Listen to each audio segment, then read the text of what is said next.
L'affaire Ezekiel prend une autre tournure après que la ministre de la Justice ait déclaré hier que les membres du Congrès ne jouissent pas d'une immunité parlementaire. Une cellule de crise est même créée au sein du Congrès de la transition pour étudier de près cette affaire. Une cellule dirigée par Vunaiti Jean-Eugène, président des parlementaires issus des autres sensibilités. Vunaiti Jean-Eugène n'a pas hésité à fustiger la ministre de la Justice. Selon ses dires, le règlement intérieur du Congrès stipule que les membres du Congrès jouissent le même droit que les députés. De son côté, le président du Congrès, Raharnev Ranjana Twanj, essaie de calmer le jeu face aux menaces des membres de la cellule de crise de créer une commission d'enquête parlementaire sur cette affaire. Il fait appel au bon sens de ces parlementaires. Par ailleurs, ce président du Congrès de la transition précise que le Congrès a demandé l'avis de la HCC sur la conformité du texte régissant le Parlement à la Constitution et non celui de la ministre de la Justice. Je pense que la déclaration de Madame la ministre est assez prématurée dans la mesure où nous-mêmes, bureau permanent, avons sollicité la HCC donc, de se prononcer sur la procédure à prendre en matière d'infraction commise par les CT. Est-ce que, oui ou non, nous bénéficions de l'immunité parlementaire? Donc, Madame la ministre devrait s'abstenir de commenter, de donner déjà des précisions sur une question dont la HCC est l'organe suprême qui peut décider en la matière. Par ailleurs, je profite de l'occasion donc de cette affaire à Ezekiel pour mettre en garde, en quelque sorte, entre guillemets plutôt, les membres de CT que l'Assemblée nationale n'est pas un refuge pour tous ceux qui espèrent ou comptent aller dans le mauvais chemin. Hein. L'immunité protège les propos ou les votes commis dans le cadre du travail d'un parlementaire et non pas, cette immunité ne protège pas des infractions ou des crimes qui sont susceptibles d'être commis par les membres du CT. Et en tant que président, porte-parole du bureau permanent, nous refusons de façon ferme de lever d'éventuelles immunités à l'endroit des membres des CT qui sont en infraction vis-à-vis de la loi. En attendant donc l'avis de la HCC, l'affaire Ezekiel et le bois de rose devient la pomme de discorde entre l'exécutif et le Parlement.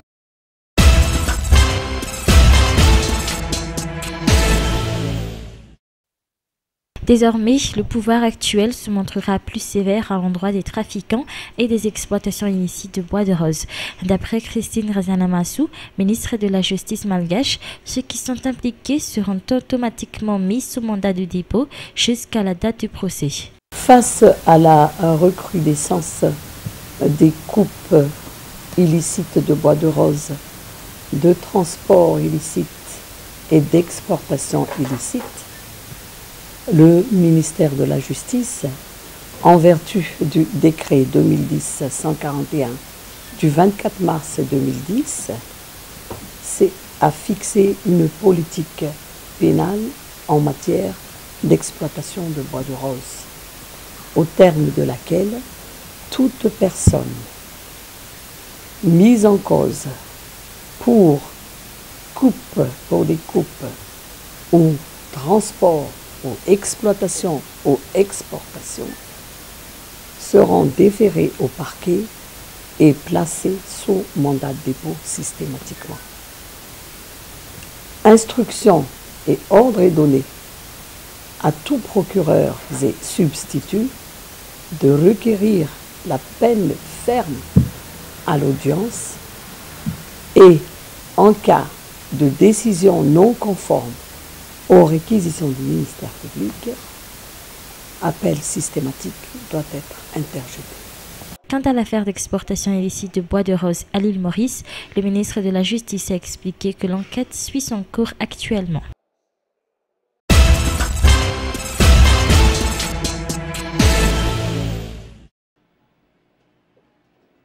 Le Conseil de paix et de sécurité au sein de l'Union africaine a tranché sur le cas du Madagascar hier, selon un quotidien de la place qui a publié en intégrale la version française du communiqué officiel du CPS.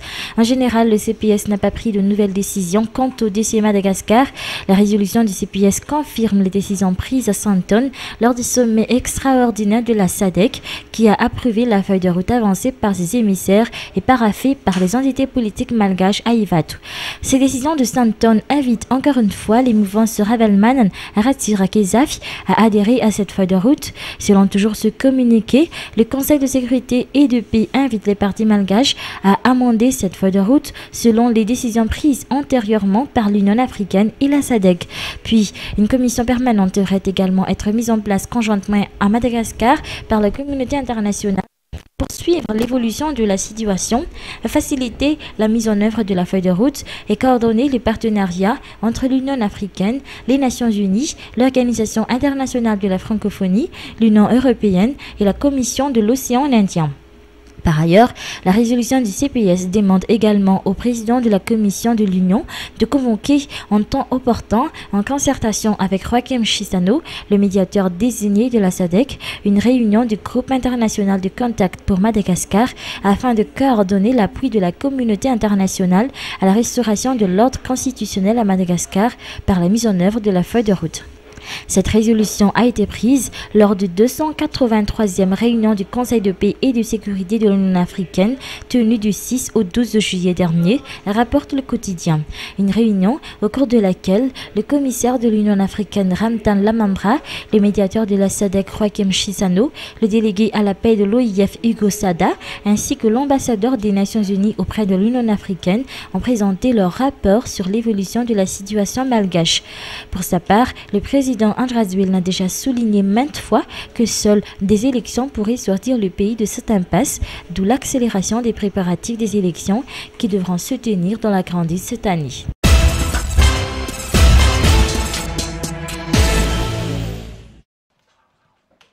La machine électorale est en marche. Toute l'équipe de la Commission électorale nationale indépendante ou CENI s'active et déploie tous leurs efforts dans la finalisation de la liste électorale provisoire avant le 31 juillet prochain, date butoir après laquelle les listes devront être consultables auprès des Fukuntani par les électeurs pour vérification, selon la recommandation du président de la Haute Autorité de la Transition le 30 juin dernier.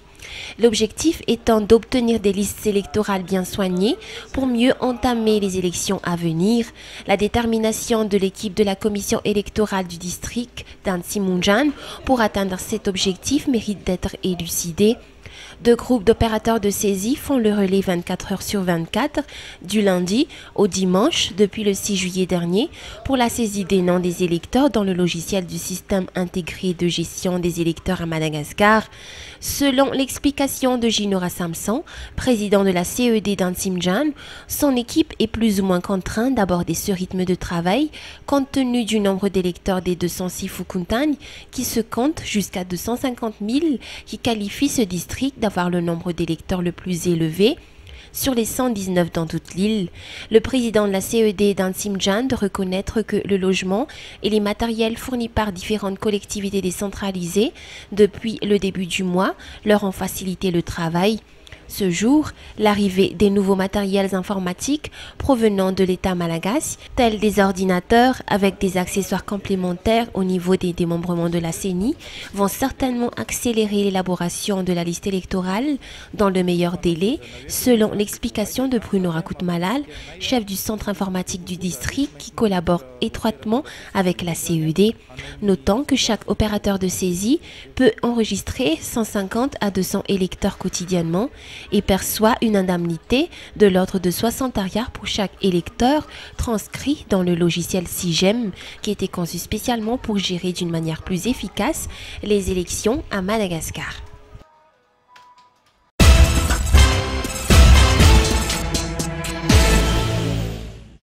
Une hausse à hauteur de 40 arrières a été remarquée au niveau du prix du kilo de riz dans la plupart des marchés dans la capitale, hausse qui inquiète bon nombre de consommateurs car elle a été remarquée depuis à peu près un mois.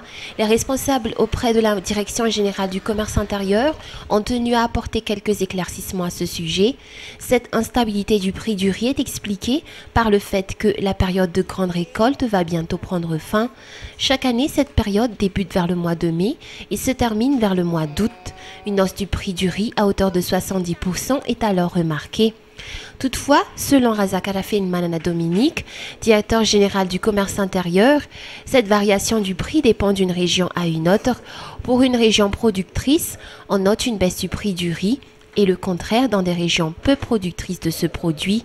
Actuellement, le prix du kilo du riz s'élève à 1280 jusqu'à 1300 arrières pour le Macaliouk, 1250 arrières le kilo pour le Tspal et le Stock et 1200 arrières le kilo pour le Vajgassi.